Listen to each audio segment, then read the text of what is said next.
So welcome, everybody. I hope online colleagues you're able to hear. If you could just let me know that you can hear me, that would be great.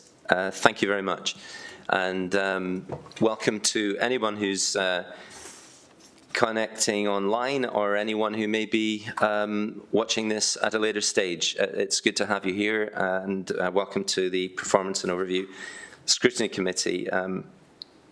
And we've got two very interesting reports on the agenda today, and we're just going to cover off initially who is in the council chamber here and who's online. We have councillors Bond and Keir and Strong and Riley online, and we're joined also by Councillor Garrick, the Cabinet Member for Resources Online. Welcome to Councillor Garrick, and thank you for joining us. And in the council chamber we have Councillor Brown, who's standing in for Councillor Webb, and Councillor Murphy, who's standing in for Councillor Pavia, and certainly not last but not least is Councillor Chandler, who's with us. We're joined also by Jonathan Davis, who's the Assistant Section 151 Officer. I think we've also got Ruth Donovan, Assistant Head of Finance, Revenue Systems and Exchequer online, John. And we have Hazel, who is supporting the work of the Scrutiny Committee, with Robert, who's also in the chamber, at the back of the chamber, supporting too. So welcome everybody, and we'll make a start. Apologies for absence, Hazel. I'm not aware that we've any others than the two that I've mentioned. We've just got Councillor Laura Wright is running slightly late, Chair, but she should be joining us. Great, thank you. And in terms of declarations of interest, again, looking around the chamber or online, I'm not aware of any declarations, so we'll move on to any public open forum items or and members of the public, Hazel. So we've no members, no residents or others. So we'll move on to item, the main body of the agenda. Before we do so, I would like to put a correction on the record, please, from the last Performance and Overview Scrutiny Committee.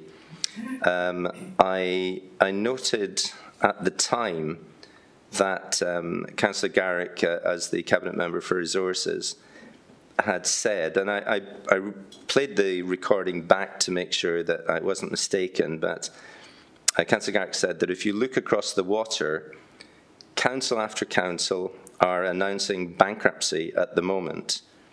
And Councillor Garrick said this in relation to the difficult situation that councils face in terms of the economic crisis right now. I asked twice at the end of the meeting for any examples of those councils after councils, and Councillor Garrick indicated I should basically go and find out myself.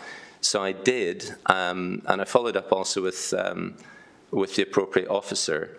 And I have to say that there appears to be only one council that would fall into that category at this moment, and the issues that that particular council are facing have nothing to do with the economic crisis right now. It's due to a long-term investment that's gone very bad. So I just want to place on the record, I did ask at the end of that meeting for clarification of who these council after councils are. But it is important that this committee is not misinformed about matters of that level of importance. And I do think that that is an important matter if a Cabinet Member is making a statement about councils in an entire country that are going bankrupt at this moment. So I'd like to place that on the record for this, the minutes of this meeting. Councillor, can I speak on that, Chair? Strong, Councillor Strong, no, it's not a matter for the agenda. It's basically a correction to the previous meeting, and I gave ample opportunity for that to be clarified at the time, and it could have been clarified after the meeting too. So I'm simply following up as I was asked to do by Councillor Garrick and feeding back to the committee. Okay, I'm just not convinced your correction is correct. Okay, thank you. I've had a discussion with the chief officer, relevant chief officer. Please let me know if there is any, if you have any examples. That's what I asked the question at the time. So moving on to the body of the agenda and the main item on council tax premiums. John, I don't know whether that's something that you're going to just highlight, or whether Ruth would cover that, or Councillor Garrick, whether you'd like to introduce the report. But over to you. Thank you, Chair, and good morning, everyone.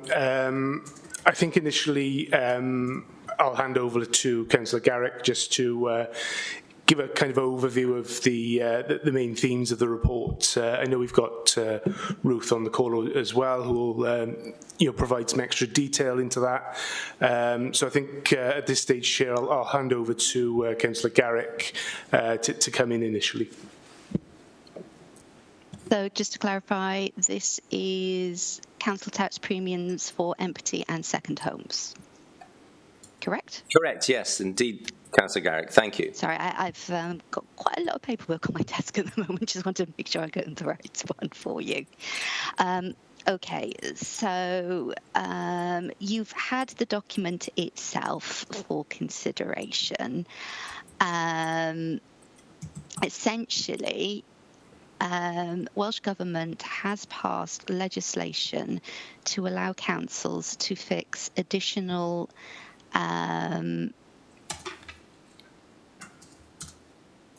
premiums to houses under the Housing Wales Act. The principal intent of that is to address homes which are not in use as homes in Wales, to help bring homes back into circulation for use by communities. So the focus on that is long-term empty properties and second houses. We've gone out to consultation on this, and the majority of consultation responses received supported the implementation of premiums to both second homes and long-term empty properties.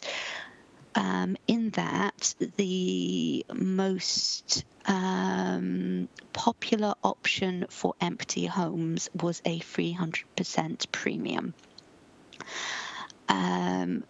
With that, this paper therefore proposes that we put in a sliding scale, which would be put in immediately as of the 1st of April 2024.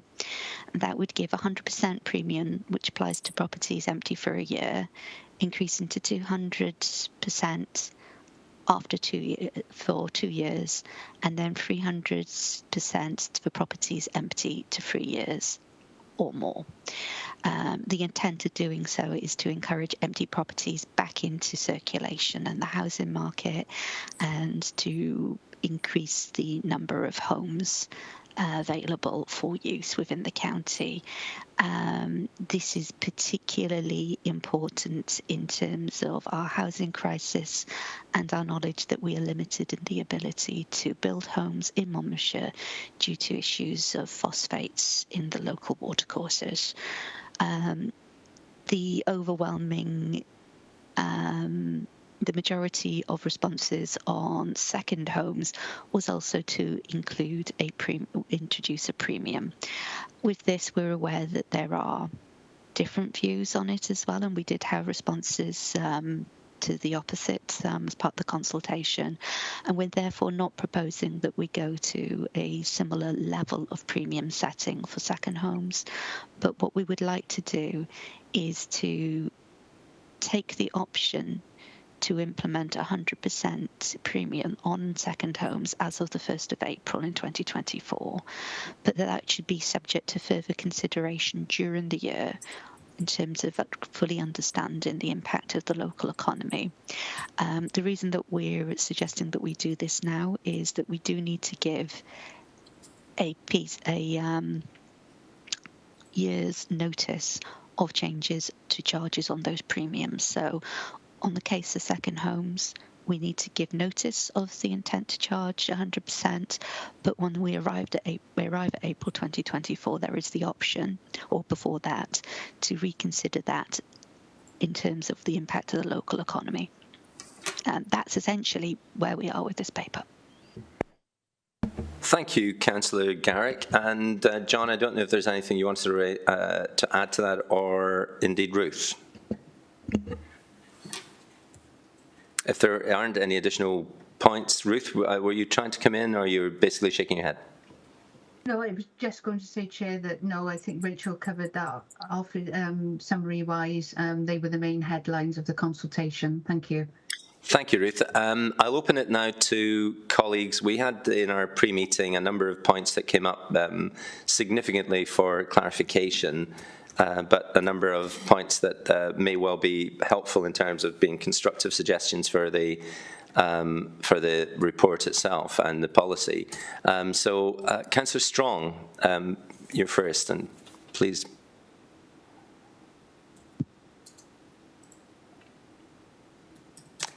Councillor Strong, you're muted. I think you've probably tapped it twice. Sorry, yeah, I don't think. myself.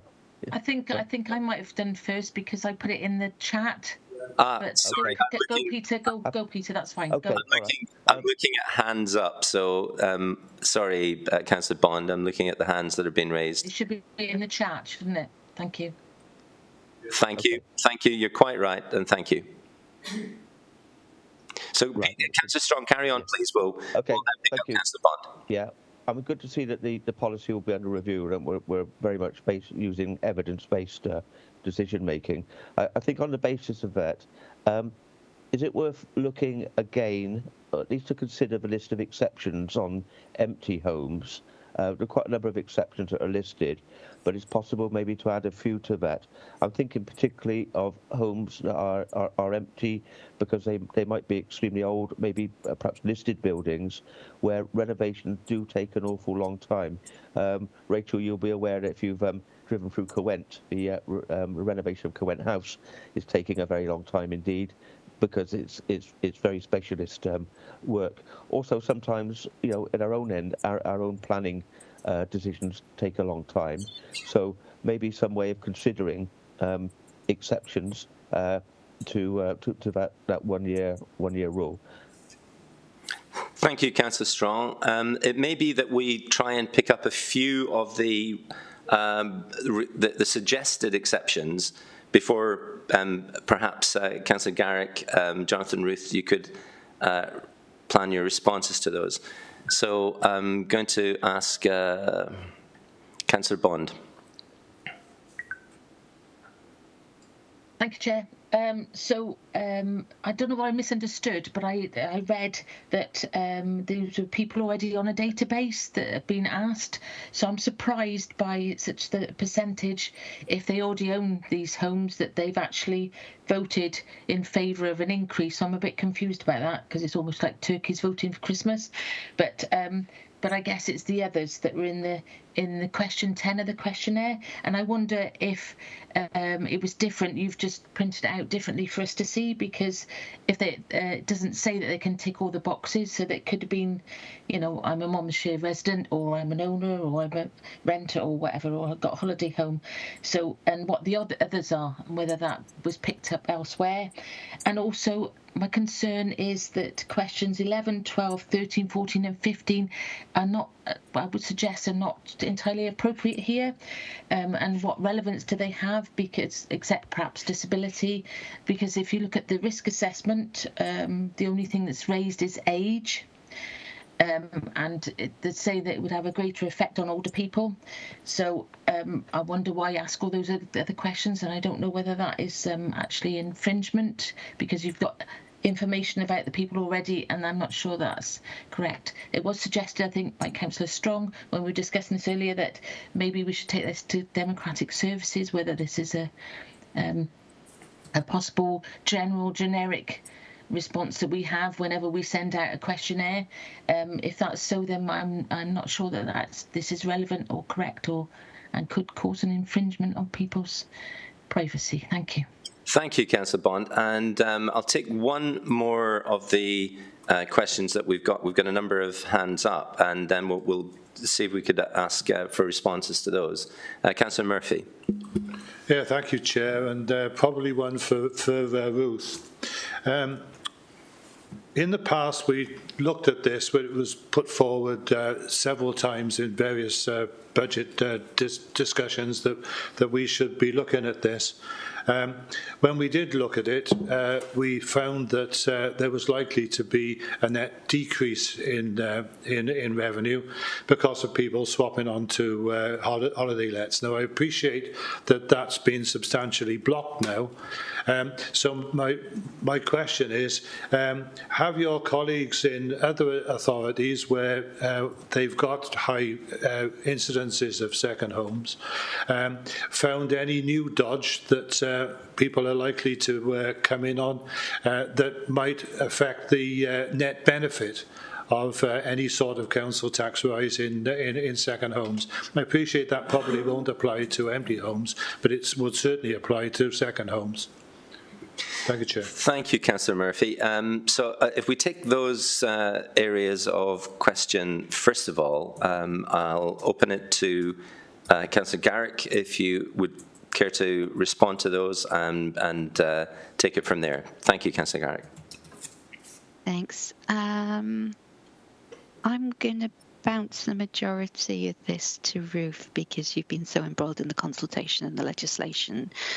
In principle, that was on the question of who was consulted. It was an open public consultation. It wasn't just people that were registered on the databases.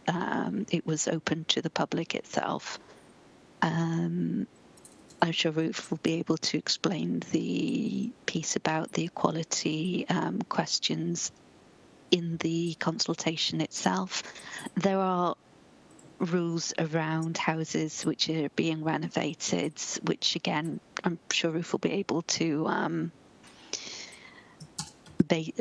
give you more information on. And in terms of the holiday lets, yeah, we're very much aware of those particular dodges, and the main anticipation is some of those will go into business rates. But again, I'll hand over to Ruth for a more fuller response. Thank you, Councillor Garrick. I think you may have raised your hand a couple of times trying to click your hand. Yeah, I did explain that in the chat. I brushed it once and then tried to take it down, which gave you a second hand. Sorry. Okay. No problem. I wondered if you were looking to ask yourself a No, I didn't think I'd become a committee member. Sorry. Thank you. So, yeah, Ruth. Thank you, Chair. I'll take them as I noted them down. Please let me know if I've missed any of the questions there. In terms of Councillor Strong's question around exemptions for the added renovations, we do have to follow the council tax legislation and the guidance that is on the table from Welsh Government around these premiums, and that's quite specific in terms of 12-month exemption or allowance, should I say, in terms of the property being empty before a premium can be charged. There are some exemptions. So a property that is exempt from council tax isn't liable for the premium. So those exemptions are in place if a building is empty and unfurnished and being renovated. So a property will get an exemption for 6 months if it's empty and unfurnished. And then that can be extended to 12 months if it is in need of major repairs. And we're talking really structural repairs here. So there are some exemptions already available, which would mean that the premium wouldn't actually kick in for some properties that are exempt. And that extends in the guidance for properties that are perhaps up for sale, that sort of thing, annexes. There's a whole list of extra properties categories that would mean they'd be exempt. In terms of the question around the database and what who we asked, we already know that we have around 400 properties that are classed as empty, and 190 properties that are registered as a second home. So we wrote to those property owners, advising them that we were considering a premium and drawing their attention to the consultation, asking them to contribute their views. So they were a particular niche group. We then also opened it up to the wider public. So we do have a combination of people who will be directly affected and the wider public who've responded. Can I just chip in there? Sorry. So yes, people who are not online didn't have access, I guess. They were able to. We did complete a couple of forms from people who had contacted us. They made contact through our hubs, contact centres, and informed us that they didn't have access, and we were able to take them through the consultation and fill the form out on their behalf. But they wouldn't have known it was existing. Sorry, I was just thought Appendix 3, paragraph 1 doesn't say it's open. Sorry, I misread that when I first looked at it. It doesn't say it's open to anyone that was online. You only would have been notified if you're online, I guess, wouldn't you? And then you couldn't fill it in, and then you went to get help. But if you weren't online, you wouldn't know you were being asked to answer. We did put, I believe, exclusion, there was a press release that went out as well. There was a press release, so it wasn't just on the website. And we did, say, encourage people to contact us if they couldn't complete the online form. And I know we did complete some forms on behalf of members of the public. Okay, I think Councillor Bond's point is probably landing clearly there, which is that there are likely to be some people who would not have been aware that there was a consultation and they have not responded. And just for clarity, Ruth, I think whilst you're indicating the efforts that have been made to include people, you're also clarifying that that is the case.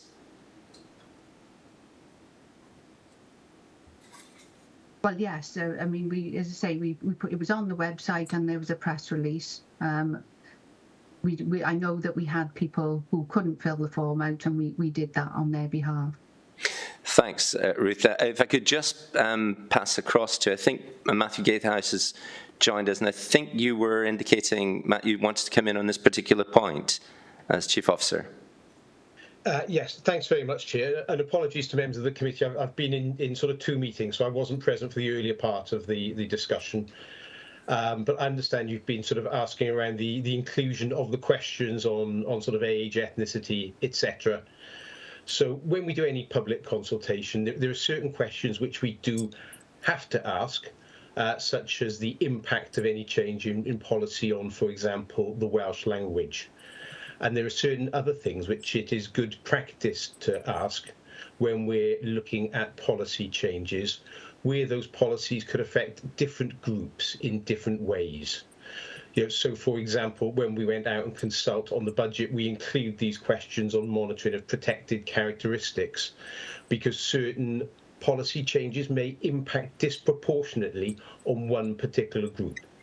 So, well, it's not a legal requirement to ask them. It is good practice because it enables us to sort of segment some of the different responses that come back to inform any analysis on whether policy changes would have a disproportionate impact on particular groups.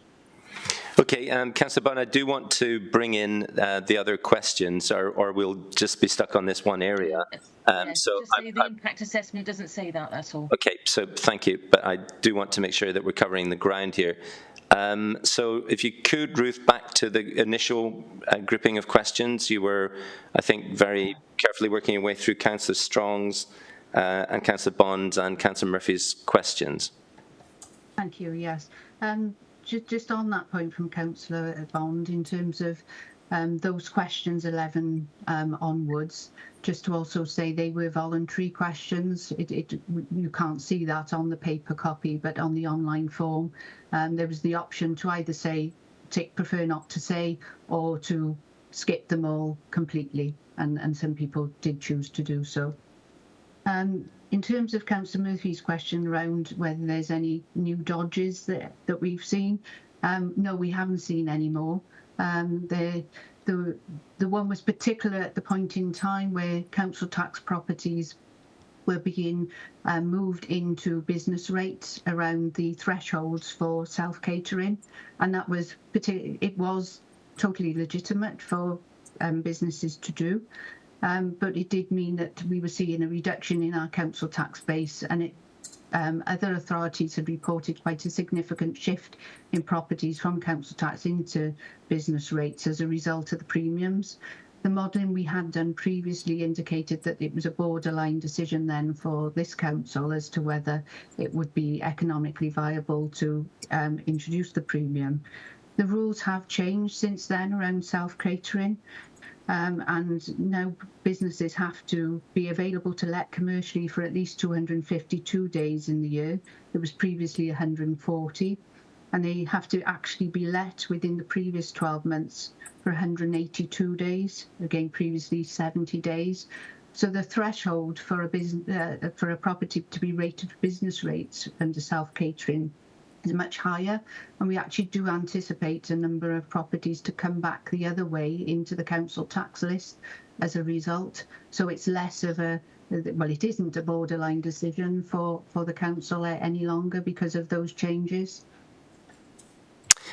Thank you, Ruth. That's very helpful. I'm going to move on to a question from Councillor Chandler, and then Councillor Brown and Councillor Riley, and we'll see if we can group those ones together, and then again pass back to Councillor Garrick and the officers for a response. So thank you, and to you, Councillor Chandler.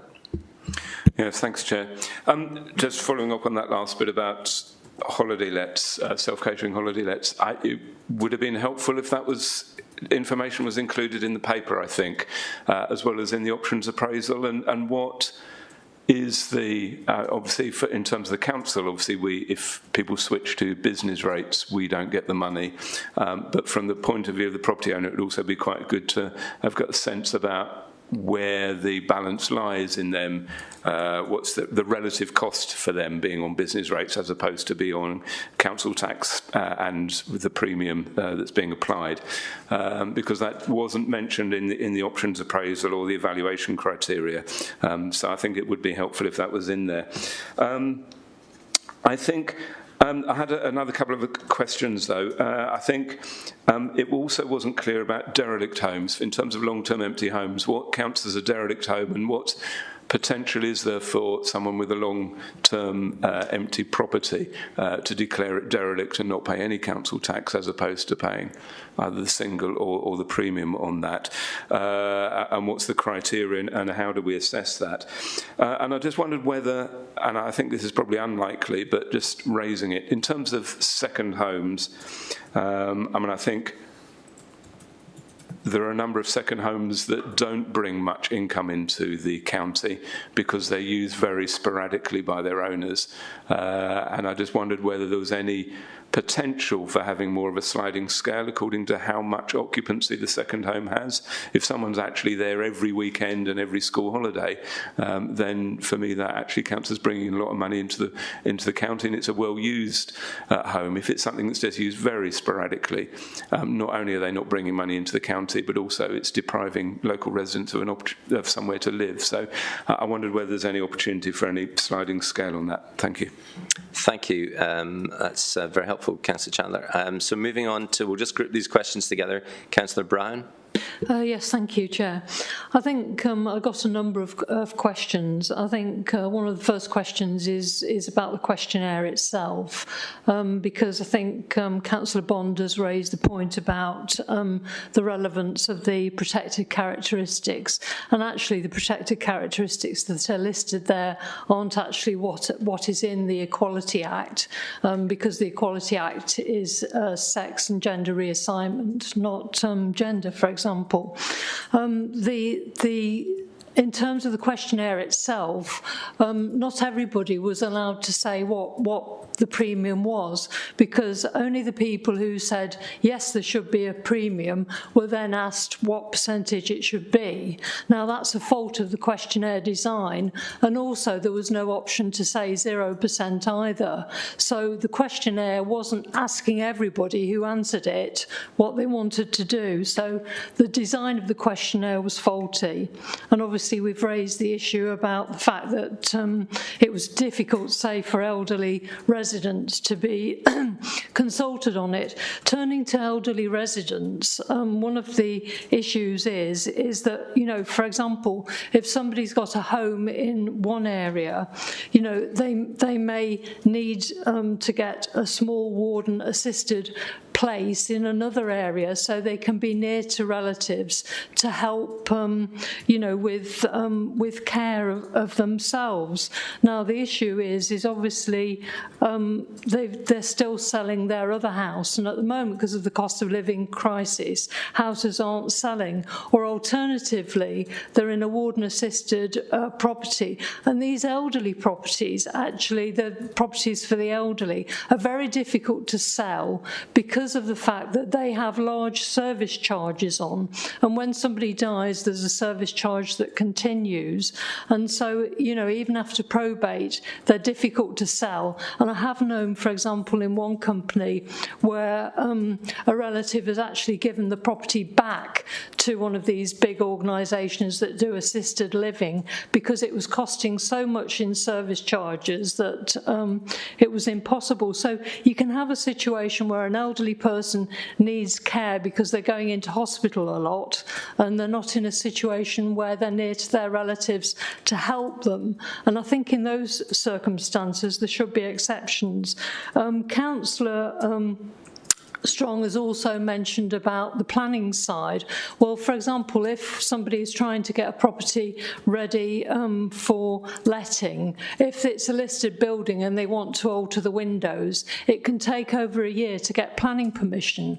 So I think some of the actions that we're taking could end up defeating the purpose of providing extra property, the law of unintended consequences. Even in relation to second homes, for example, next door to us, somebody bought a second home and then they let it because they didn't come to it very often. Now that's another letting and, an available property for people that wasn't there. It was later then sold.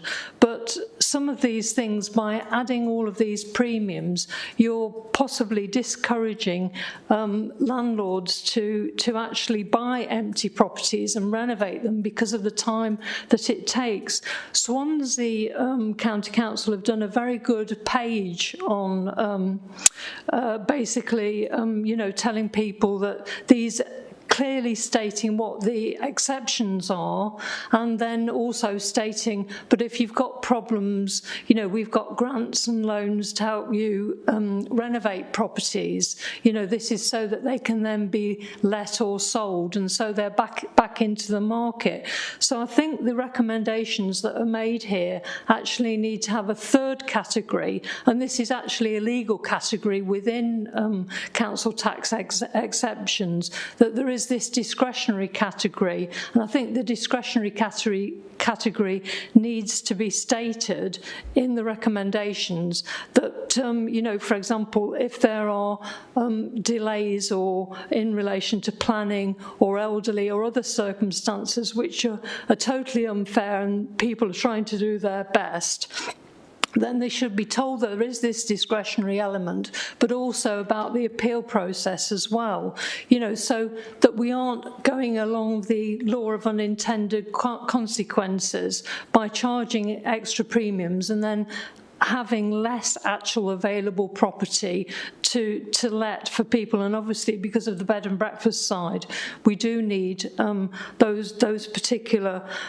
properties. And I think the other issue is, don't we need to look at what other councils are doing? Because I did a bit of research on this, and on second homes, basically in 2022 to 23 tax year, 9 authorities will charge a premium ranging from 25% in Conwy and Trediggan, 50% in Anglesey, Flintshire, Denbighshire and Powys, and 100% in Gwynedd, Pembrokeshire and Swansea.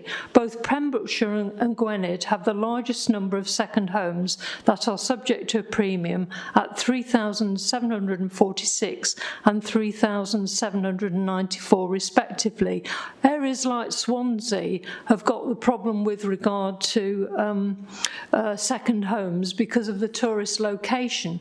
And they obviously want to make sure that local people can have those homes. We haven't got that problem. We've got a bed and breakfast problem, but we need to think carefully about how we're doing this, because we can end up in a situation where we are already in relation to bed and breakfast accommodation, because, for example, the Welsh Government brought in this extra security for tenants, which I can understand and is acceptable, but that, in a sense, put off more landlords wanting to buy properties to let. And we've got a shortage of private landlords being available to let. So that was the law of unintended consequences, because you changed the balance between landlords and tenants. And I can understand the reason for it, but you've got to make sure that whatever you do, you're not doing it in a situation that makes our situation for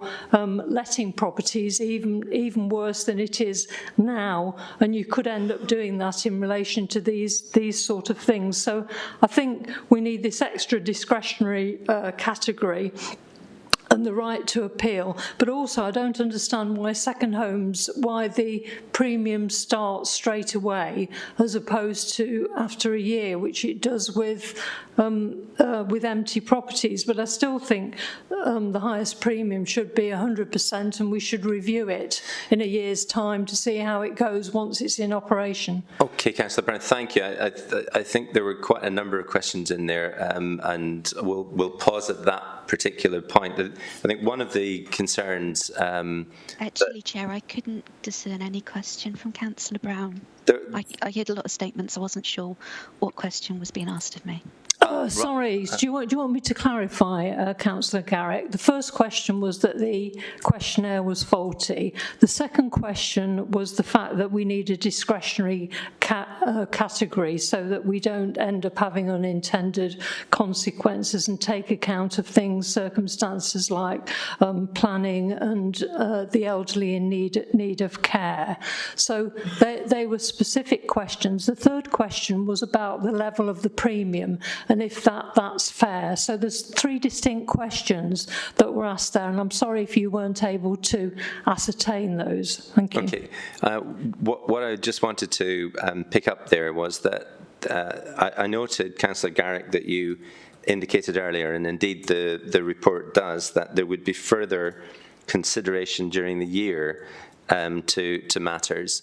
I think one of the concerns that may give rise to is that if there is an announcement of the intention to apply a significant, as you've indicated, 100% premium on second homes, that may cause a lot of anxiety amongst people who may find themselves in those categories, subject to probate, subject to difficulty of selling, subject to extended planning periods.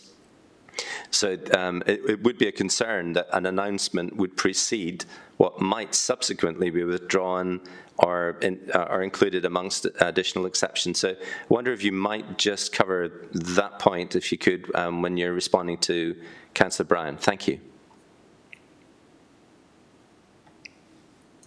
And if we could also pick up ahead of that Councillor Chandler's question, so we're looking to pick up those two because there were quite a number from Councillor Brown.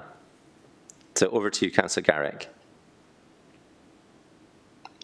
Okay. Councillor Chandler, yours was on derelict homes. Ruth, would you be able to come in and explain the exemptions around derelict homes and definitions then? Sorry, it wasn't only about derelict homes, it was relating to business rates as well and the possibility of a sliding scale. But Ruth, if you could pick those up as well, that would be very helpful. Yes, thank you, Chair. With regard to derelict properties, I'm not 100% certain of the rules around this. We'd need to refer to our revenues team to get a definitive answer. But what I would say is that for any property to be removed from a council tax list, it would have to be reviewed and assessed by the Valuation Office agency.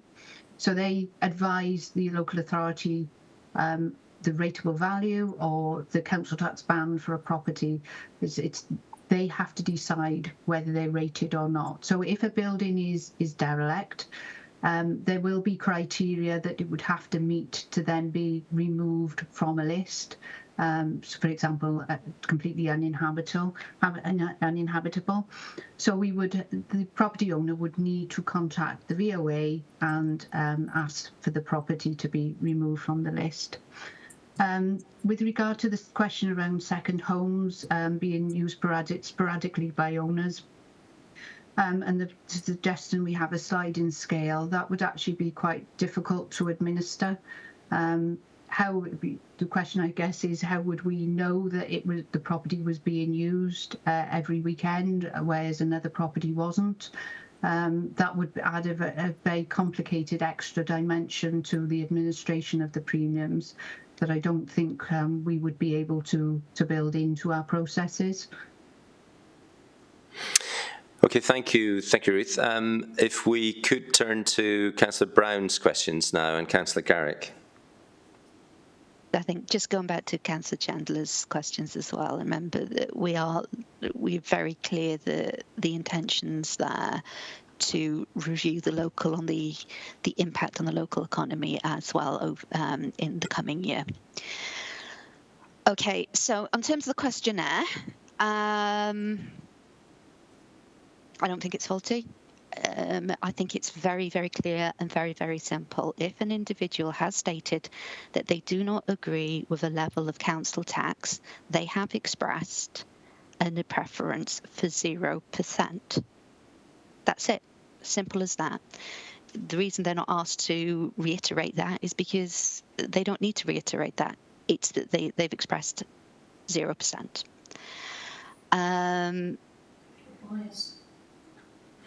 So, Councillor Brown, asked the question that Councillor Garrett's trying to respond, of course. Thank you. So, Ruth, can you explain the position in terms of individuals going into into placements of care outside of their homes and how that interacts with this? Yes, certainly.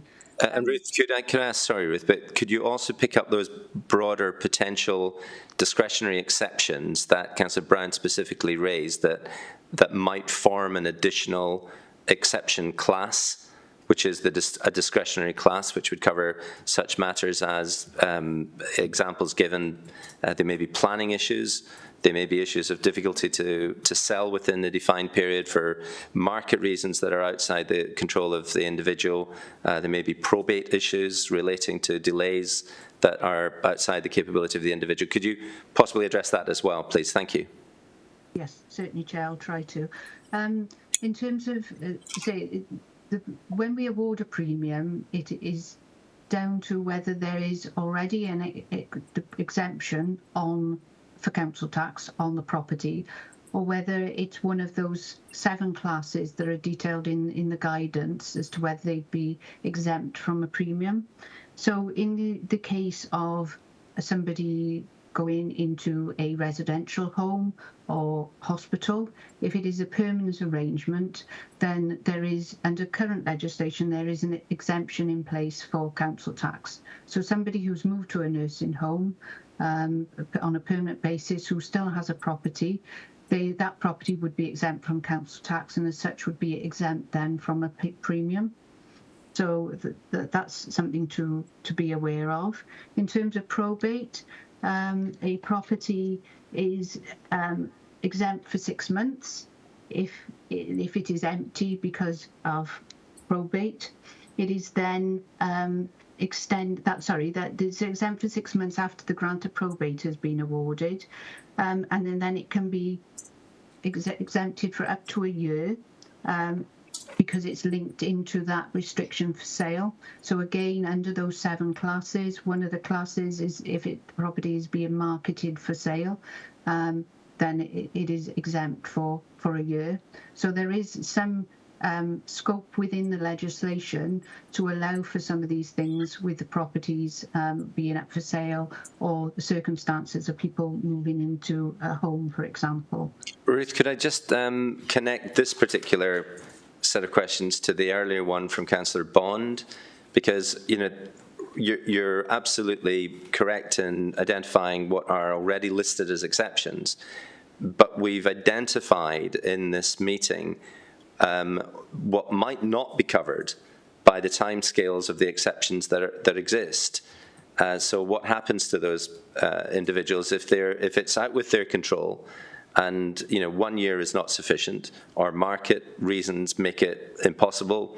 Is there not a need for a discretionary exception clause that would allow perfectly fairly presented reasons to be reasonably reflected by exception? And I think that's that broader question, Ruth, that it would be very helpful for you to perhaps, if not respond to any further, but please do, but certainly to reflect and consider bringing that forward. Certainly, I agree. It is something that we will need to think about and reflect on as we go into. We've got a 12-month period now. Should this be approved, we have 12 months before we actually start charging residents for the premium from the 1st of April 2024, and we need to put in a whole infrastructure around this in terms of how it is administered. We know from other councils who are already operating a premium that they have lots of contacts from people, lots of questions, lots of appeals as well in terms of when these charges are levied. So we need to gear ourselves up for that. We need to be ready for that. We need to learn from other councils in terms of the type of queries, issues that they have. And what we'll be looking to do is to put together some sort of set of guidance for our revenues team to follow. And there, as you say, there will need to be some sort of appeal process, whether it be a panel or an officer's review, senior officer review, to make sure that any decisions on appeals, etc., are actually done fairly and appropriately, so that we are consistent across our constituents. So it is something that we don't have the answers to at the moment, but it's something that we would have to very much look to develop in the coming 12 months. So Ruth, I think the issue from the question raised by Councillor Brown that you've identified, I think you made the point, it's quite right that there needs to be some consideration of discretion. The report surely needs to be clear in this matter that an appeal process would be there, that discretionary exceptions will be considered to reflect. And why would we not want to identify planning, probate, potential issues relating to delayed sale of an asset? Why would we not want to clarify that? Because many people would say you should be clear about what you're going to do before you announce it. But what appears to be the case is that in order to be able to announce this ahead of the 1st of April, there's a whole stack of things that will then be reflected and further considered in the next 12 months. So the anxiety levels that this can create that could then be potentially removed during the year would seem like exactly the wrong way of doing things. Surely we should be clear about what we're doing and then announce it, rather than announce it and then seek clarity during the year. So I think the importance of the appeal process is one not to be missed. Councillor Brown, a really quick one, because we've got others who are trying to come in. I think there is, obviously Ruth Donovan went through the exception things that we already know, and the Swansea website is very good on that. And I think that the other elements are this discretionary thing, which I think there is a legal right for the council to have a discretionary element within it. And I think it would be helpful if the recommendations included that discretionary element. I disagree with Councillor Garrett with regard to the questionnaire, because I think there is those... I don't think Councillor Garrett's in the scrutiny meeting. Yeah, Councillor Brown, I don't want to reiterate what you already raised as questions. So there are other councillors who are trying to come in. There is a bias in it. Yeah, anyway. so I hear what you're saying, and everybody else has heard what you're saying, Councillor Brown, but we do need to move on and not repeat that. But that point, Ruth, be highly appropriate, I think, to consider that being part of the report as opposed to something that you might be able to reflect on later. So could you please consider that aspect, and that's something that I think we may well want to feed back formally at the end of this section in terms of the recommendations. I don't know if there's anything you want to come back on, Ruth, in that.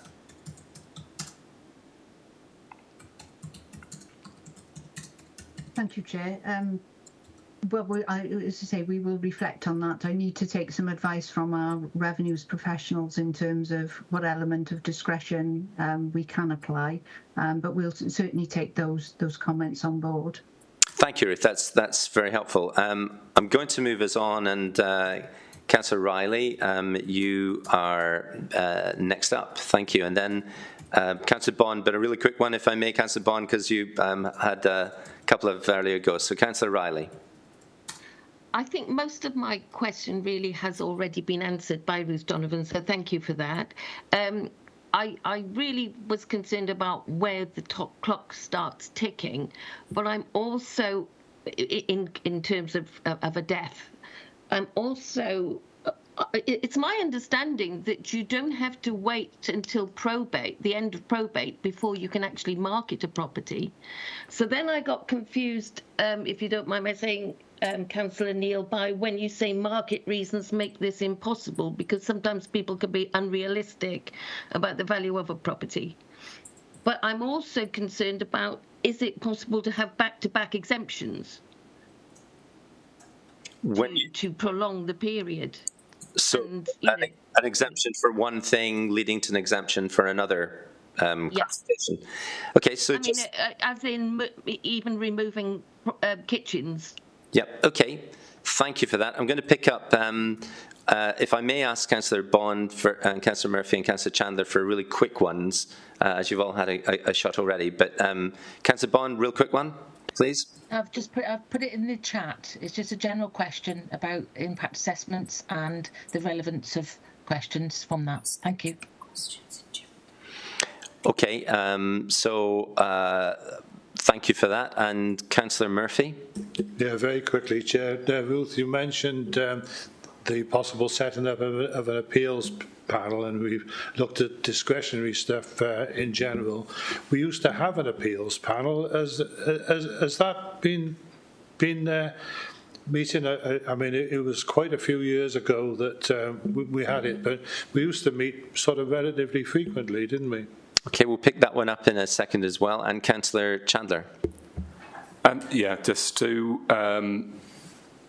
in relation to the consultation, I think I disagree with Councillor Brown. I do think that the consultation, it was clearly people had an option for, say, there shouldn't be a zero, there shouldn't be an increase of 0%, in other words, and then other sliding scales. I don't think it was a particularly biased questionnaire, but in relation to the equal opportunities characteristics, I think if we strive to be an equal opportunities council, then I think it's important that when we do go out and engage, that we do collect that data. It's not because it's informing the responses in terms of, or it could be because it's informing the responses to this particular consultation, but we want to make sure that our consultations are reaching a cross section of the population, and that's an important thing for us monitoring in terms of how we're going out there, because otherwise there is a danger that we just start talking to one segment of our population and not another.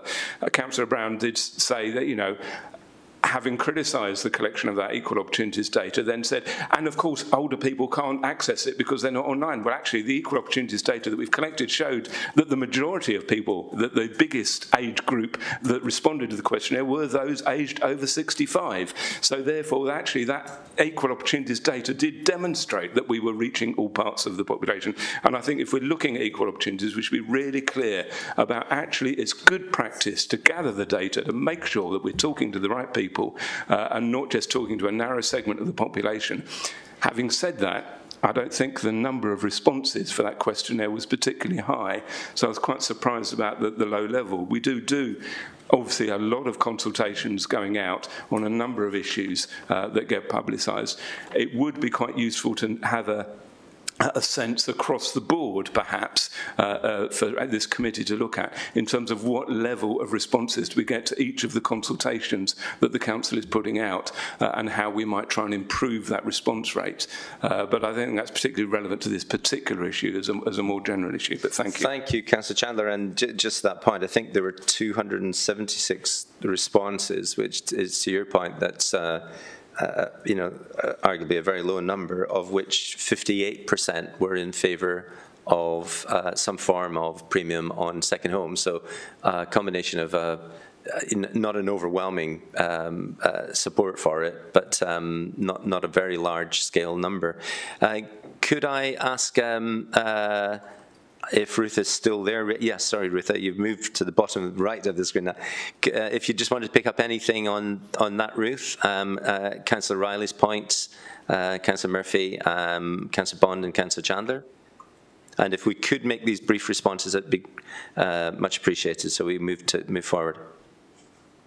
Thank you. In terms of Councillor Riley's comments, a property can have back-to-back exemptions for different things. That is possible. It's all down to particular circumstances. In terms of the appeals panel that Councillor Murphy referred to, I'm not aware of that actually happening at the moment, Councillor Murphy.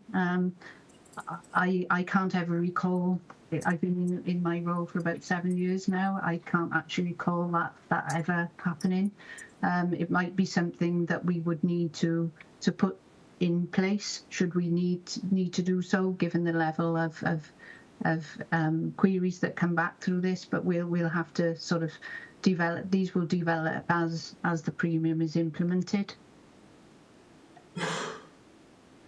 Okay, thank you. And Councillor Gatehouse, I think Councillor Gatehouse, Matthew Gatehouse, I beg your pardon. You, I think, may want to come in on the issue that Councillor Bond raised.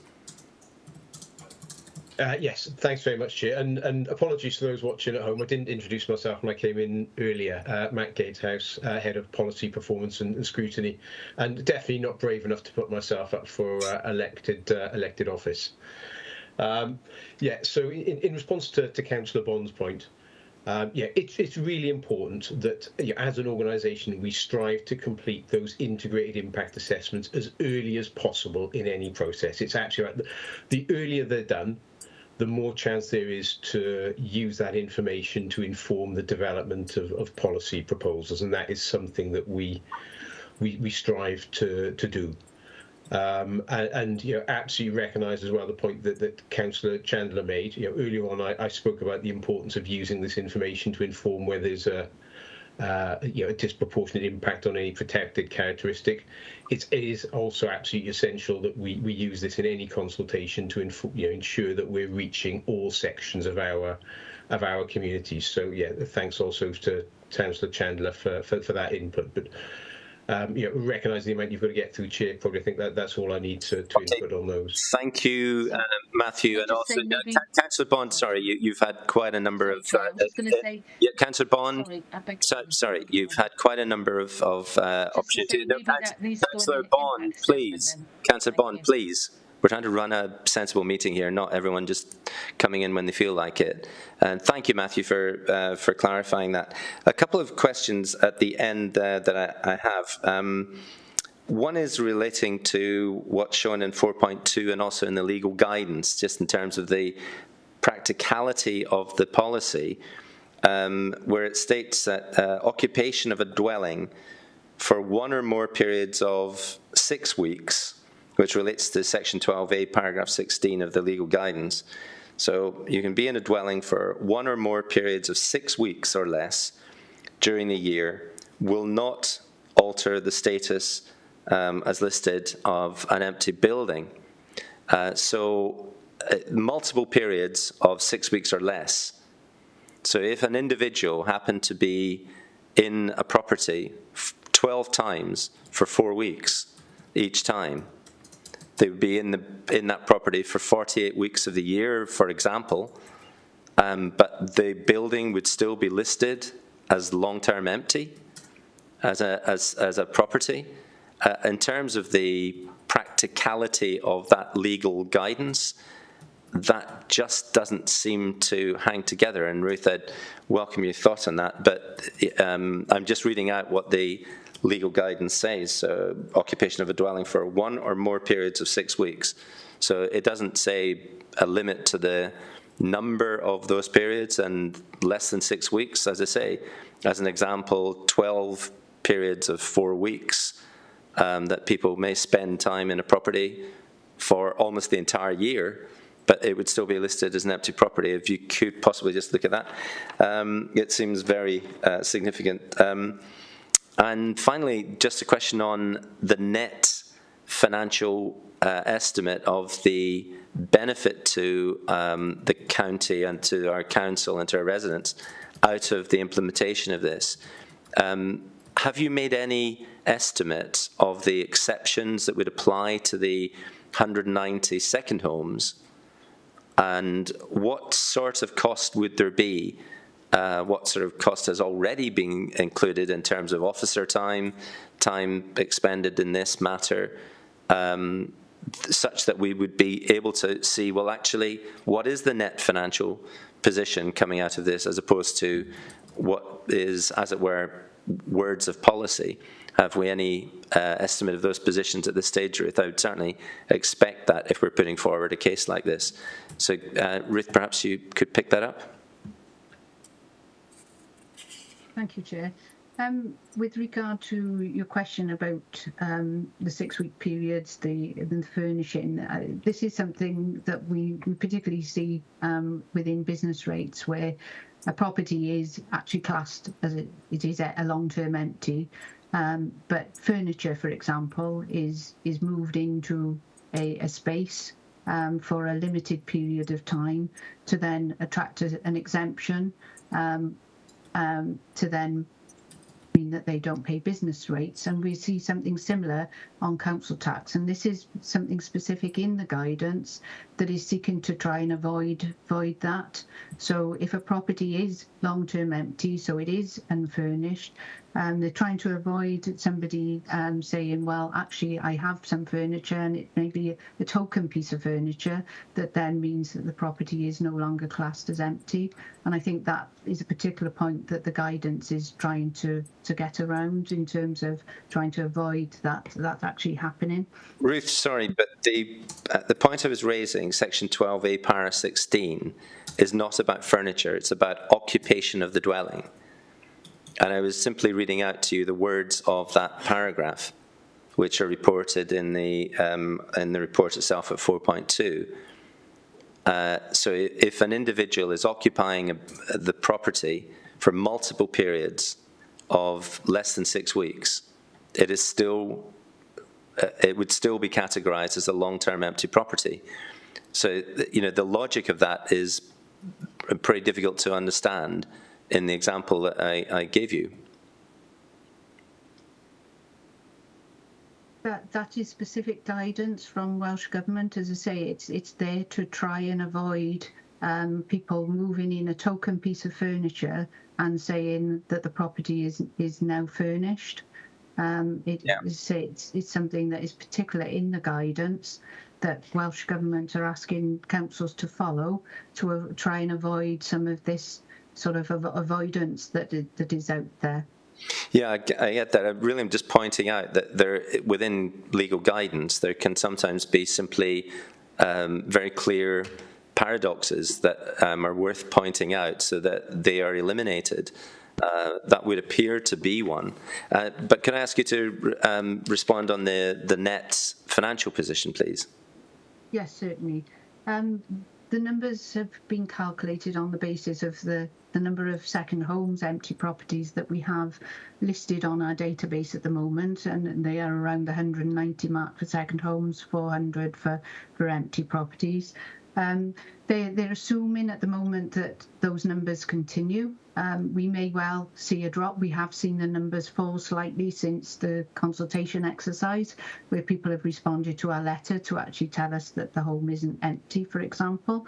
So the numbers are changing all the time, and that's why I've said in the report that we will need to recast the figures based on the current numbers when we get to raising the premium, and to reflect that in the 24-25 medium-term financial plan. What we don't know at the moment is what extra resources we are going to need to implement this. We have found out recently that we will need to purchase an extra module on our Northgate system that we use for revenues and benefits. And then anecdotally from other councils, they're telling us that they have had to engage some extra resources within their revenues teams to deal with the number of correspondence, appeals, those sort of things that come through as a result of the introduction of premiums. So we need to do some detailed financial modelling on this closer to the time and feed into the 24-25 medium-term financial plan when we have a clearer picture of the exact number of properties and the amount of resources that we will need to be able to deliver this safely. Thank you, Ruth. So we're at the end of this item, but there were a couple of areas I think there that we're really looking at some follow-up on.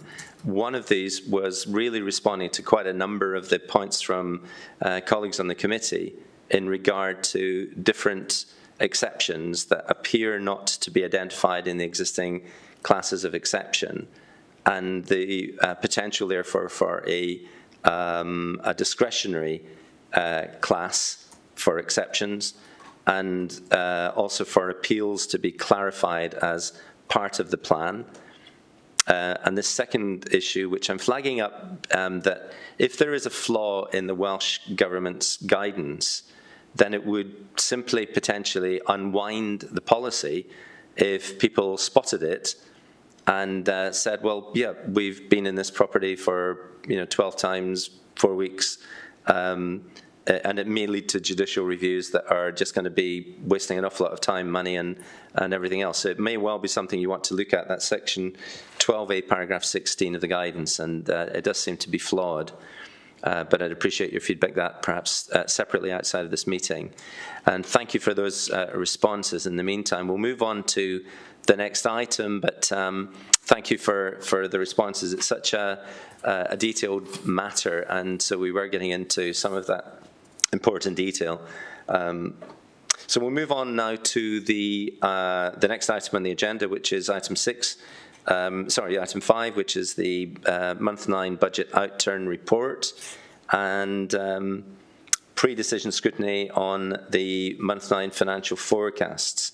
So, John, I don't know if you wanted to introduce this, or Councillor Garrick, if you wish to start with the introduction to this report. That would be me, thank you. Thank you. Over to you. Councillor Garrick. So you do have the report with you. So the report gives you very clearly that we have a net improvement of 1.62 million on this since the previous revenue budget forecast. It is worth noting that from that there is some particular continued overspend in children's and young people, and also in passenger transport. Other areas have made budget recovery returns for us. We are continuing to intend to subsidise our forecast by £3.4 million of our capital receipts, which we can use to fund expenditure where it is eligible, using the flexible capital receipts directive. Further investigation of that makes it very clear that some of the areas that it was proposed to use capitalisation for is not possible under that directive, and therefore that means that we intend to draw on £6.06 million of our reserves to balance our outturn position. So understand that that does have an implication for us. You'll also note that our capital outturn spend is forecast to be 6.18 million after those steps are put in place, which indicates an overspend of £183,000. I think that is mostly where we are.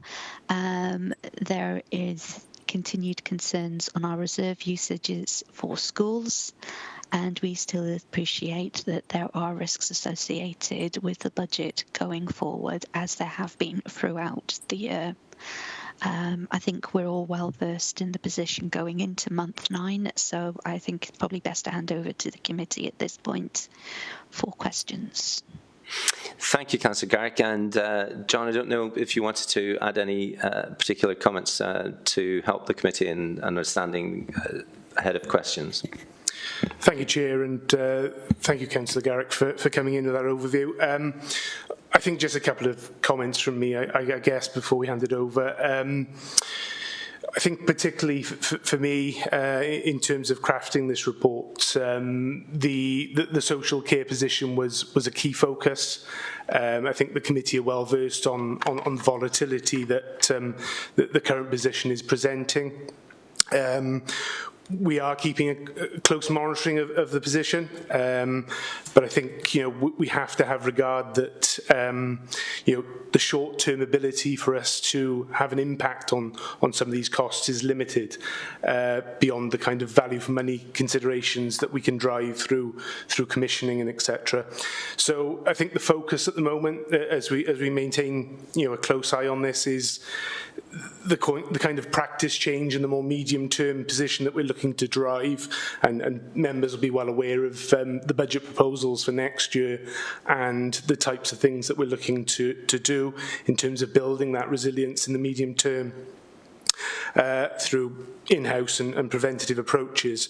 We have to be aware that this year has seen unprecedented demands and complexity of cases coming on stream. Some of those were expected, but I think the speed has been something that the court is by surprise quite early on. So I think the other thing I just wanted to touch upon was probably, as noted in the report, the proposals that services put on the table at month 6 in terms of mitigating some of these overspends has now been included in the forecast. There was a shortfall against that of around 360,000. But I think it's important to note for the committee that beyond that, there are a lot of other things that have now been included in the forecast through maintaining vacancies and additional income and bearing down on costs that have probably outperformed that initial target, but it's just not specific to that initial proposal that was drawn up at month 6. So I think that's probably an important consideration as we look through the numbers. Chair, I think I'll leave it there. I think we'll probably get more out of this through the questioning. So yeah, thanks for the opportunity to come in. Thanks, John. Before opening it for questions, I just wanted to highlight a number of points that are in the report, really because they are very unusual and something that would be fairly unique to see. 3.19 refers to in considering the above at month 9, this continues to represent a unique and unprecedented operating environment for the Council, and one which severely curtails the immediate ability of the Council to influence its primary expenditure and income drivers, and therefore its ability to be able to bear down further on cost or increase income to any significant degree without resorting to more extreme measures. So I just wanted to highlight that particular item in the report, because it states the potential difficulty of actually reducing costs and more extreme measures, and colleagues may want to ask about those. The next paragraph is equally, I think, very well worth looking at 3.20. As we look to the remainder of the financial year, the key financial focus now centres itself on closely monitoring and managing operational and financial performance, specifically in relation to social care, but also in all other service areas, to ensure that all possible remedial action is taken to constrain cost. This will be vital to ensuring that the Council ends the year in a financially sustainable position. It's extremely unusual to read something as stated there. This will be vital to ensuring that the Council ends the year in a financially sustainable position. That's not in a financially good position, in a financially strong position, a financially sustainable position by the end of this financial year that we're in. And then the last part that I think is worth also just reading out for colleagues, 3.21. When looking beyond this financial year, it is important to note that many of the savings that will assist the in-year budget recovery are one-off or temporary in nature and will not necessarily bring any further benefit to future years' budgets. And I think that's going to be also an area that we might want to ask a bit more about. You know, are we cutting things out that are one-off issues, but actually may result in deterioration of services that we don't have any further financial benefit from in future years? But I'll move it to colleagues and open it to questions. And Councillor Chandler, you're first. Yeah, thanks, Chair. Thanks. I've got a few questions to the thing. I mean, Councillor Garrick's introduction sort of came out quite positive, saying there's an improvement of £1.62 million on the previous predictions, but doesn't draw attention to the fact that actually the higher draw on reserves is over £1 million higher on that draw on reserves than than the year 6 projections had put forward to. So I'm a bit concerned that that slightly contradictory statements, that we're putting a positive spin on it at one end, but actually not talking about actually the quite negative spin that we could be putting on it at the other end. I'm particularly concerned, though, about that higher draw on reserves, because as it says later on in the paper, we are getting to a very critical level of reserves as it's going in the paper in terms of how much reserves we've got to operate in, particularly given the volatile context of our spending, our demands, our cost pressures and all those types of things. And I do wonder whether we need to examine perhaps the reserves position a bit more and how that impacts on future years. And as Councillor Neil just highlighted in that last segment about what is the implication of this for some of our future years' budgeting and our medium-term financial forecasts. So I have concerns about that. I would like to unpack a little bit more about the phrase where it talks about there's a danger a further 9 schools are going to be going into deficit. So I just wondered how we are approaching that and what the impacts of that will be on those particular schools and on children's education. And the third area, which obviously it's the big area that we keep coming back to, is this is driven by and large by increased cost pressures in social care and particularly in young persons' care. And I fully understand the reasons for that, so I don't need an explanation of those reasons again, because we've interrogated this before. What I would be interested in, though, is a comparison with other councils. Are they also experiencing similar cost pressures, similar demand pressures in those areas to which we are having what seems to be quite exceptional cost pressures on high-cost placements for young people? And I'd be very interested in those comparisons. So those are my 3 questions, really. Thanks. Thank you, Councillor Chandler. And if I may just relate to the first of your questions, which is what is the real picture that we're looking at? Because clearly that's what it's important that we see.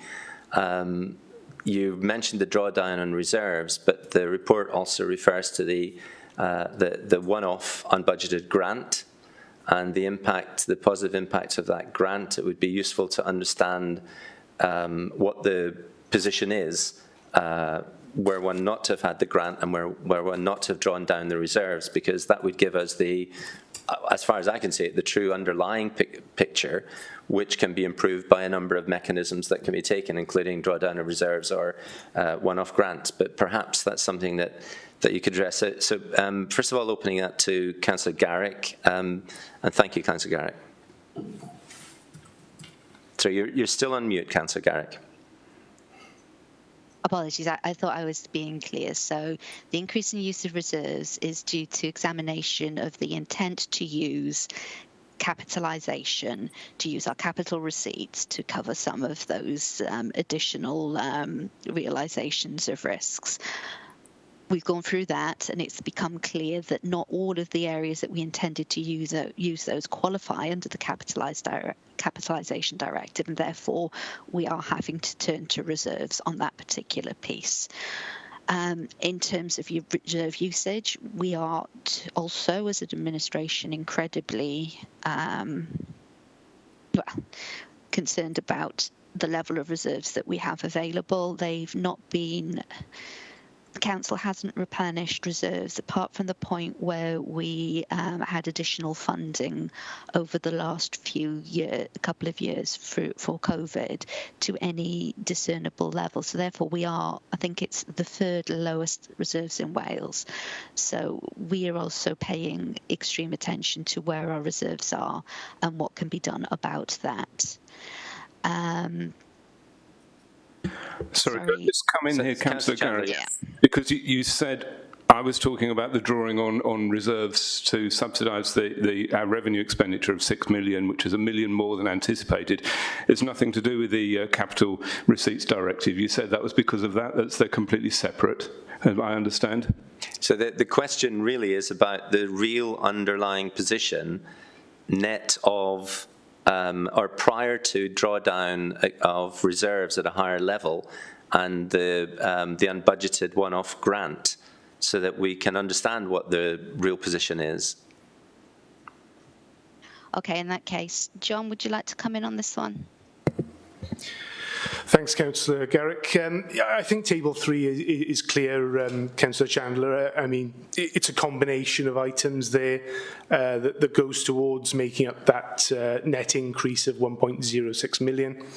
I think, as Councillor Garrick pointed out, there's a shortfall in being able to apply all of the costs that we were hoping to at month 6 to capitalisation direction. So you can see that drops by around £500,000, and also there's the shortfall within the proposals that services came up with at month 6 that is noted in the report. So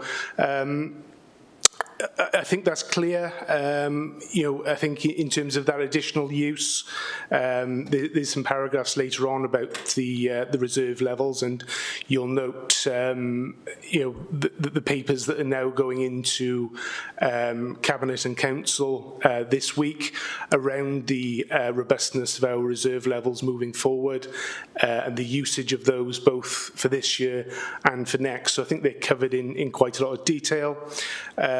But I think that that net movement is explained there fairly well in that table. John, sorry, I'm sure it's not intentional, but somewhere along the line, the question that I think Councillor Chandler posed on this, and we've still got to get to the questions about schools and a question about the high cost of placements.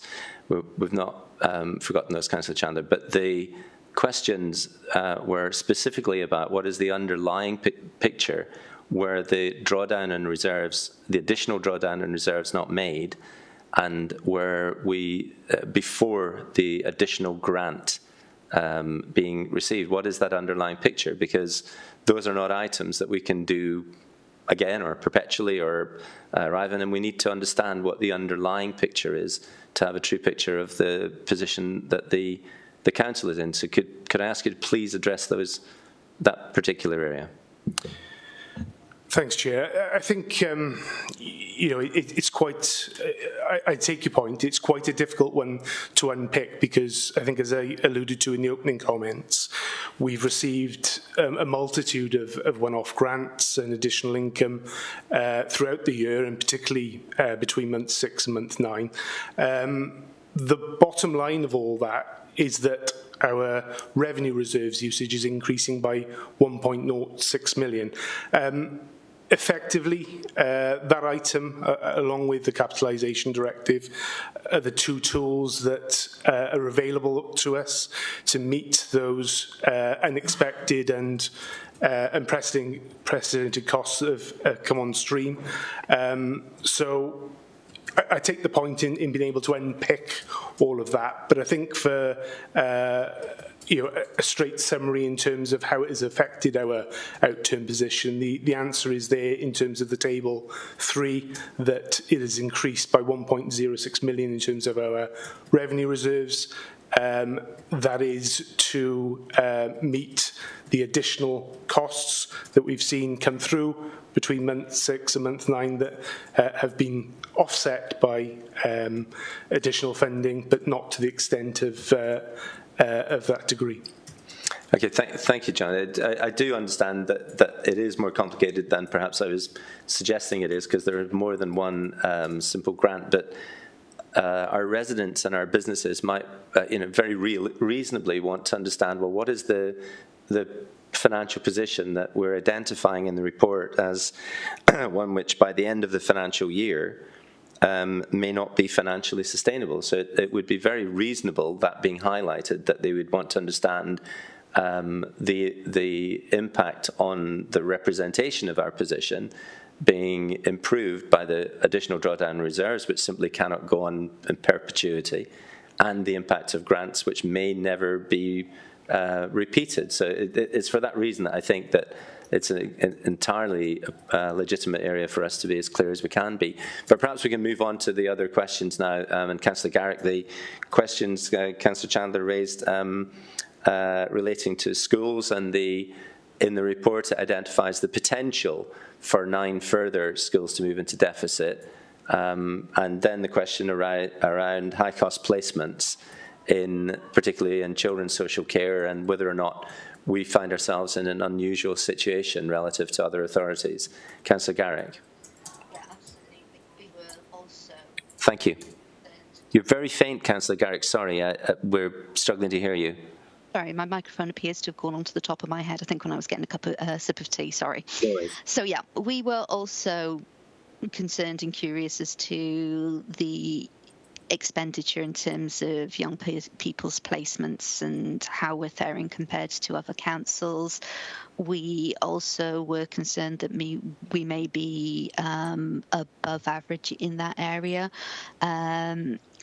We've done some digging on that, which our Chief Finance Officer is in the middle of going through and consolidating. But the headline piece from that is actually we are about average. We're not in the top quartile, I don't believe, in terms of our expenditure in this area. It seems to be an area that is particularly high cost and affecting all councils at the moment. Pete, would you be able to confirm that's my interpretation of what you've seen to date? So this is Peter Davis, who's the Section 151 officer, if you are online, Peter. Yeah, good morning all. Apologies for the roughness of my voice. I have got COVID, so I'm not feeling particularly great today, but yeah, just to Councillor Garrick's point, I think as you'd naturally expect, given the level of overspend that we've witnessed within social care through this year, and certainly in terms of the increase in the overspend at month 9 compared to month 6, you would naturally expect us to be instigating further work in looking to scrutinise that at an officer level, and obviously to strengthen the arrangements as are outlined in the report. And that strengthening will look to continue now up into the financial year and beyond, and through and into next year. Councillor Garrick's obviously talked to some initial work that I started last week, some initial benchmarking work, looking at some of the patterns of social care spend across Wales. That I'll be looking to bring together with social care colleagues and alongside our own analysis of our spend data and patterns internally. So yeah, I think it's just to sort of highlight really what that initially indicates. It's not unsurprising to know, like many other councils in Wales, that we're seeing significant increase in costs in children's services. Similarly in adult social care, actually, which is something I think we need to just better understand. But you know, I think if I draw a sort of a comparison to some of the work I did last week, you know, at Wrexham, for example, you know, they're seeing 100% plus increase in their costs over the last 5-6 years in children's services. Ours are probably in and around the sort of 50% mark. So, you know, it comes back to that point of we are not alone. That does not, as I know you well understand, Councillor Neil, that does not take us away from the bare fact that you know, we are you know, abreast of our own challenges at the moment. I know you've drawn back to that point in the report in terms of financial sustainability.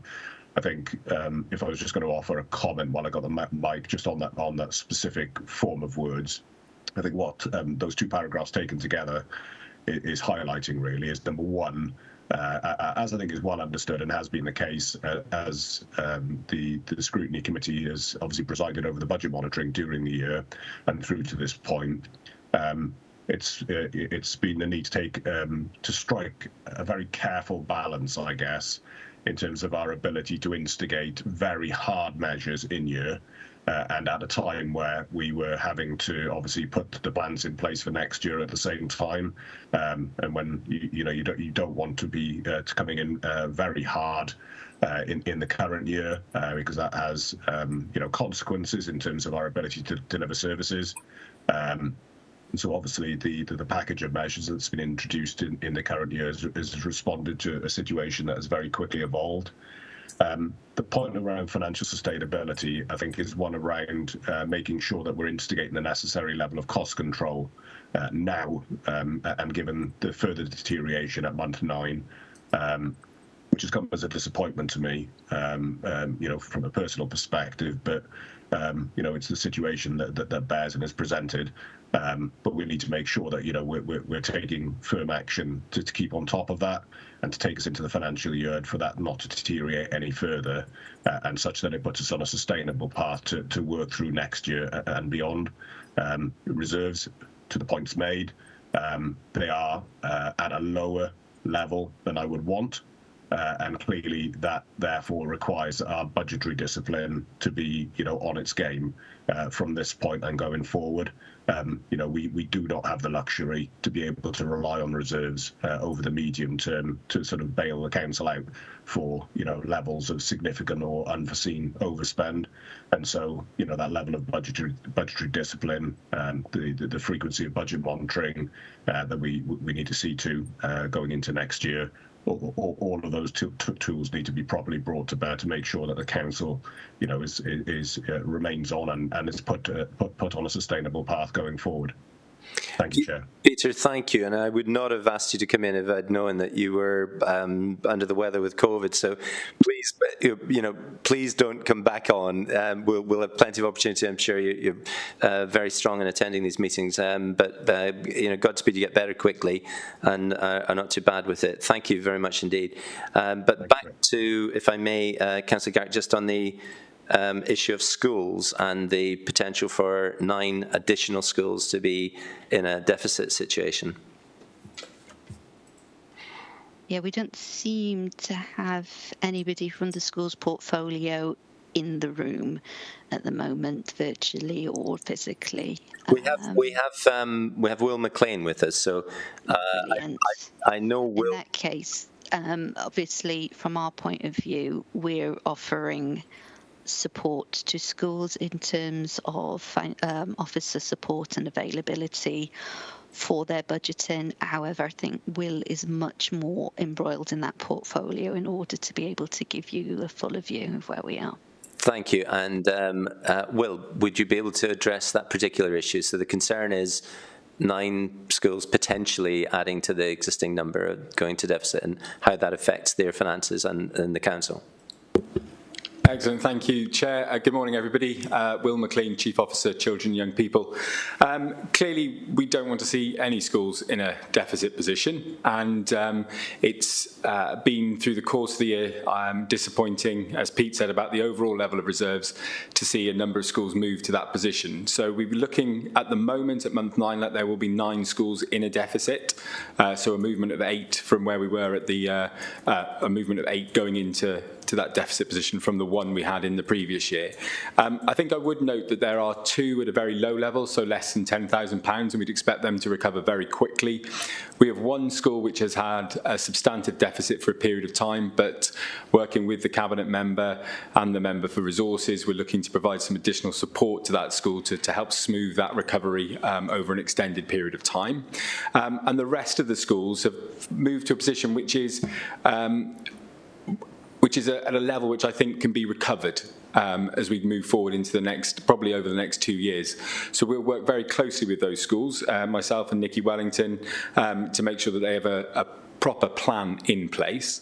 It has been a challenging year. I think I've commented in this committee previously that the balances coming in to the year were artificially inflated because of significant grants that we received from Welsh Government, particularly to support learners in their learning recovery post-pandemic. So the numbers were artificially high, I guess, and that money had to be spent on very specific things within a time frame. We also had the impact of the schools having to meet the 2% element of the pay award in year. So that was another £1 million, I think, across the schools themselves. So there have been some kind of quite significant shifts and some very kind of identifiable kind of draws on the schools' reserves throughout the year. In terms of the impact on the learners, we hope to work with the schools to ensure that there isn't an impact on the learners, to ensure that the schools recover carefully, that they consider over time whether there are changes to non-pay or pay-based costs that they can make that minimise and mitigate any potential impact it will have on our learners. Thank you, Will. Appreciate that clarity. And I'm going to move on to Councillor Murphy, who's next with a question. Yeah, thank you, Chair. And a lot of what I was going to ask has been dealt with because it was about the level of reserves. Incidentally, just as a comment, in the previous administration, we always came in with a surplus, and we always put that money into either earmarked or general reserve. So that wasn't quite right, the statement that was made back there. But my sort of picking up on the reserves question, we're 2 months on from the month 9 report now. Are we getting any indications on whether there'll be a further call on reserves, or do you think that we're probably still about right at the anticipated level? So, Jonathan, please. Sorry, did you want me to come in, Chair? Oh, sorry, Councillor Garrett, please do, yes, if you'd like to come in. So generally, we think that we've hit a level of relative certainty now. It's not anticipated that that is going to continue any further. Jonathan, did you want to add? Thank you, Councillor Garrick. I think that's a pretty good overview. We did receive some very late notifications around those social care grants that came in, over the last few weeks, which we were able to put into the forecast. So, whilst I take your point that this is a month 9, this report came on the table, maybe 2 weeks ago, and we were able to take account of some of those things. So. So I think that gives us a level of certainty. But as I said at the outset, the main concern for me as we work through to the end of the year is that social care position. We're continuing to stay close to it. And, look to that cost restraint where possible and value for money considerations in the work that we continued now over the last, what is only 4 weeks now of the financial year. Okay, thanks for that. Thank you for clarifying that, Jonathan. And Councillor Brown. Yes, thank you, Chair. I was going to ask a further question about the revenue and the capitalisation. It says in the table 3, it says basically the revenue reserves have been replenished by approximately 11 million. And then obviously, you know, some of that's got to be used, and we're presumably left in a position of 15.6 million projected, representing just 8.3% of the revenue budget. Well, presumably if the revenue reserves have had an extra 11 million. What's the normal percentage of the revenue budget that's supposed to be within reserves, and what level has it been in relation to previous years? Because, you know, how does that compare? Is it the same as 2021, for example? I don't really know. There isn't a comparison there over time in terms of the reserve position. The second question I've got is in relation to the capitalisation directive, which is basically seems as if that can be used in terms of service transformation. But I wondered whether there was you know, I presume the regulations come from Welsh Government, and I just wondered whether there was any scope for, you know, a bit more discretion with regard to the capitalisation of receipts to be used for revenue, because obviously, you know, it's not just our particular council that are facing challenging times, it's obviously across Wales as well. So I just wondered whether there was any method of, you know, asking if there could be a bit more flexibility with regard to this capitalisation directive and the regulations concerned. I don't know what the name of the regulations are, because it doesn't actually state in the table. So really what I'm looking for is a question of, you know, what's the normal level of percentage of the revenue budget? You know, basically, obviously accountancy says what level you should sort of have in terms of standards. And then, you know, what has it been sort of 1920, 2021, we've got 2021, 22 there, and also the question of whether or not there can be any more flexibility with regard to the capitalisation side to use Okay, Councillor Brown, I think you did make those questions, so we're possibly just repeating those. Councillor Garrick, would you care to pick those up, first of all? Just so, in terms of the capitalisation, you're a little bit faint. I think it might be your mouthpiece has moved. sorry, I did take some more tea. I'm very sorry. No problem. In terms of capitalisation, we have been using it extensively over the last few years where it's been appropriate. We have looked into it. Our hope was that we would be able to use it more fully in terms of the budget recovery. Unfortunately, the feeling is that actually, no, we are beyond the scope of where we should and could be in terms of utilisation of that budget recovery, and we don't believe that there is further options. I mean, we're in very, very frequent contact with the Welsh Government and the Treasurers Association on that, and we believe that we're sound in our interpretation there. In terms of the budget, it's not entirely useful to compare to 2020, 2021 in terms of where we are there, due to the increase in sort of it's a spike in increase at those points where there was additional funding available through COVID funding there.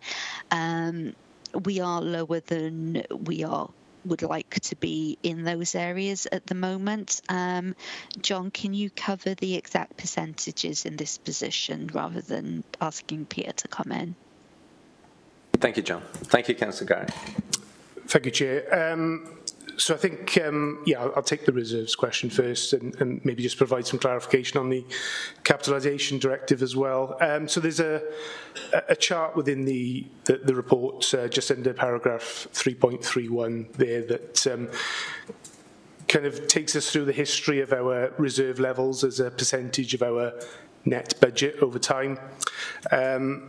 So I think it's important first off just to distinguish between council fund cover, which is the blue line there in the chart, which traditionally we are guided to keep between 4 to 6% cover, and you can see that we've looked to maintain that over time, and even with the current year and budgeted use in next financial year still remains at around 4.9%. So, within that middling of the range recommended. In terms of earmarked reserves, I think whilst this is a useful demonstration, we just have to be mindful that the reasons that earmarked reserves are there, they are for specific use. They've been set up to cover off a number of transformational objectives and also to cover specific risks such as treasury risk, insurance, redundancy, such like. So, whilst that trend has been for a reduction, we have to be mindful that, we would expect a level of usage of reserves over time where we draw upon them for those specific purposes. So if we are investing in service transformation, we will call upon those reserves and look to drive efficiencies and lower long-term costs as we move through time. So I think useful comparisons in terms of those percentages, but we have to be mindful of the story and the narrative behind them. Just one further clarification in terms of the capitalisation directive. I think Councillor Garrick, provided most of the points. I think there's a table there later on in the report, just under paragraph 3.46, which notes our forecast in capital receipts balances. So, that ends with around 3 million projected to the end of 26-27. So we have to be mindful that we have a limited pot of capital receipts. So whilst we could look to entertain maybe some further flexibilities and perhaps approach officials around whether there are additional usages that we could look on those, we just have to be mindful that they're a one-off use.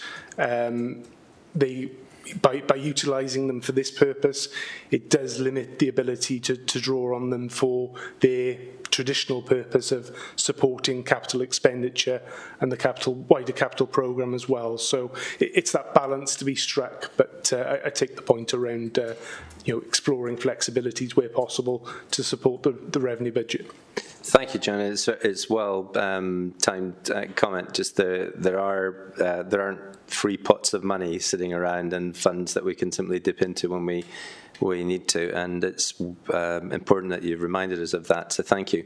There are just a couple of areas I'd like to ask about. Social care overspend is forecast in the full year to move from 5.8 to 7.5. And the question really relates to the challenges of the budget proposals that have been put forward by the administration in terms of 23-24, in which there is every intention to turn that around from a rising trajectory to one that can begin to come down. Just interested in the realistic prospect of that when we're seeing that the overspend in social care increasing. The second one is on the reduction in expenditure in communities in place. So there looked like there were £424,000 reduced on highways. If that is correct, that would be helpful to understand. It would help to explain there are many residents out there who are focused on potholes and the condition of the road, and it'd be helpful to understand if that is the case. John, ask that. And finally, just on leisure, I think it's important to pick up where we started the year. It looked like we started the year with a budget of 1 million. That was revised upwards, I think, to 1.4, and it's now forecast outturn at 1.7. If that could be explained, that would be also helpful. So there's 3 areas. Thank you. Okay, so the first one, I don't think we're able to answer, because what we're talking about here is month 9, and we're not prepped to answer on the budget itself. That's a different report and a different meeting, I really feel. So the question, Councillor Garrick, is about the rising trajectory of those costs. Is it realistic that they might be turned around in very near future? So you mean in 2023's budget space? Well, the plan is that a rising trajectory will be turned around in social care costs. Is that realistic? I believe that is covered in the budget, which I'm happy to discuss under the appropriate meeting. Okay.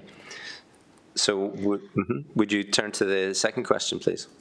Okay, so the second question was, sorry, could you remind me again on that one, please, Chair? Yes, so the second question was, it appears that there was a reduction of 424,000 on highways. Is that the situation? And is that in terms of what would otherwise have been spent on the road conditions over winter? So I think for the intricacies of that portfolio is Francis in the meeting to be able to give us some more information in that. Francis O'Brien, I think, is online, and Chief Officer, if I could ask Francis to come in and respond to that. Thank you. Good morning, everybody. Francis O'Brien, Chief Officer, Communities in Place. Regarding that particular £424,000 underspend associated with that part of the budget, it's due to increased income that we're receiving for things like road closures and sustainable urban drainage income fees. So we've also received Welsh Government flooding grant, which is also covering some of our core service costs. So that's what that's relating to, Chair. Thank you. So it's not relating, for clarity, it's not relating to any reduction in expenditure on highways maintenance. That's really helpful. Thank you, Francis. Thank you, Chair. And the third question was around leisure expenditure, and Councillor Garrick. Yeah, again, I think just for the intricacies of that portfolio, if we could ask Ian to come in there, please. Yeah, thank you, Ian Saunders, Chief Operation Officer for MonLife. Could you just clarify the numbers you mentioned there, please, Chair? I didn't quite catch the train. Yes, sorry. Thank you, and thank you for joining in. And please correct the numbers if they're wrong. I'm looking for clarity rather than making a statement of fact. But as far as I could see, we started the year with a budget in leisure for 1 million. That was revised upwards to 1.4 million. And the forecast outturn is 1.7 million. And I just wondered if you might be able to comment on the reasons why in a year where clearly there's been enormous pressure on managing our costs. Yeah, indeed, there's been huge pressures on the costs. It's one that the story has been one of cost of living increase in energy. I think the team have done really well on the ground to do some recent promotions and start to bring some income back into the sites. Obviously, through the period we're talking, there was a huge uncertainty in cost of living, energy, and also the various issues around whether people would continue their memberships. So I think we've been really prudent in what we've sort of suggested through the year. You can see the sort of trend as you suggest.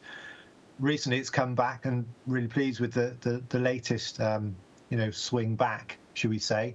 And let's hope it continues. But again, I'm not comparing it to adult or social care or anything like that, but trying to predict how many people are going to walk through your door in a leisure centre when there's all these other factors going on is quite difficult. In normal stable times, we can do that almost to the £1,000, but it's been very, very challenging the last 3 to 4 months, obviously, in all our predictions. But I think in general, members will be pleased with the continuing progress made in bringing the leisure budget back towards something when all the other expenditure's been going upwards.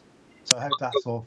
Okay, and we'll obviously be able to look at that when we get to the full year summary, but it does appear to have moved from 1 to 1.4 to 1.7, and we completely recognise that we're working in extremely challenging conditions. That is absolutely something we've recognised in every meeting that we've looked at performance and financial position. So thanks for reminding us of that, and we do wish you well and success in managing those costs.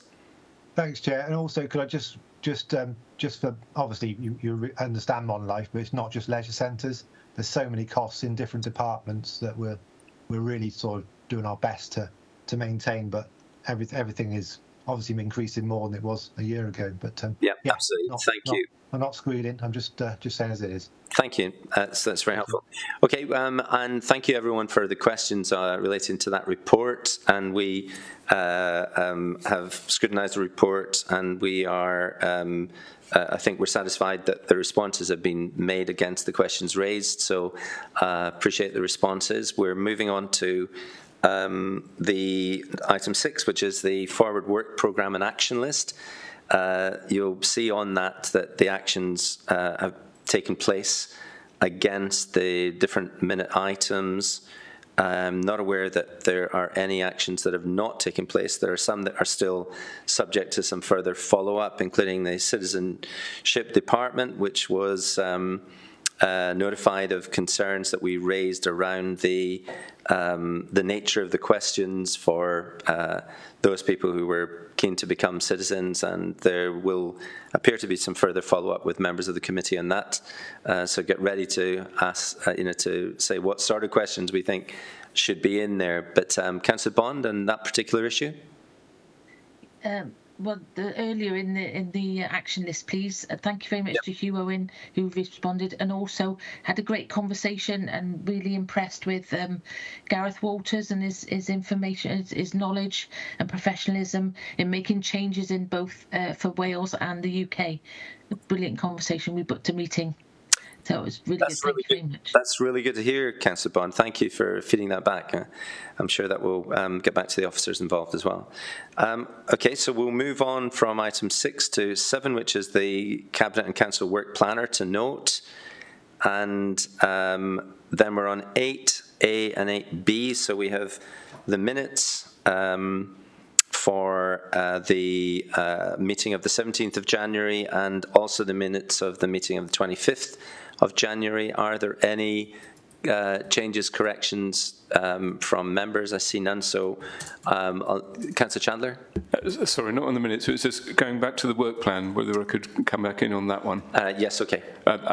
There's nothing in the work plan about either Year 11 or year-end budget outturns, and I just wondered when they were going to be coming in. I know we've also raised this at governance and audit in terms of when we expect to see year-end accounts, but I know in this, in terms of what we're seeing as budget outturn reports. Thanks, Councillor Chandler, and I think we've got that into a fairly good rhythm now, Jonathan. That would be round about the 6-week mark after the end of that month, and so that would be the expectation for the full year, I think.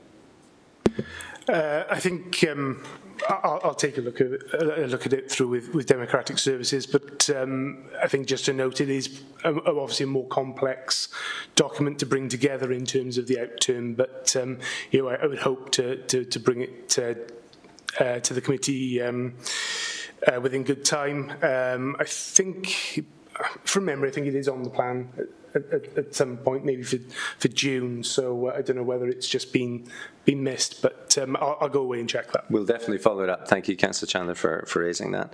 So it's just to note the next meeting, which is on the 27th of April at 10 a.m. and I'll close the meeting there. I've failed hopelessly. We're at 12:01 when I said we'd finish at 12, so forgive me for that, but 1 minute cutting into your lunch. But anyway, thank you all colleagues and questions raised, and look forward to seeing you, I'm sure, before then, but in any case, definitely on the 27th of April. So meeting over, and thank you. Thank you.